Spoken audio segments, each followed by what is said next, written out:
মিজানুরের ছেলের জন্য প্রবাসী জসিম ভাই সে পাঠিয়েছেন 10,000 টাকা। আরও অনেকে ভান্ডারিয়ার কালেকশন করছেন, যা সর্বমোট টাকা হয়েছে এখন পর্যন্ত 55,000 টাকা।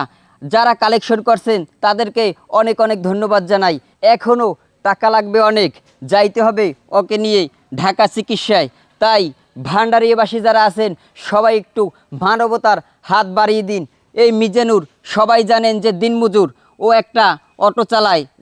এখন ওর চিকিৎসা চালাইবে না সংসার চালাইবে, তাই ভান্ডারিবাসী যারা আছেন তাদেরকে খুব জোর অনুরোধ জানাই, আপনারা যদি মানবতার হাত বাড়িয়ে দেন তাহলে ওর চিকিৎসা করাইয়া আমাদের মাঝে সুন্দরভাবে ফিরে আসতে পারবে।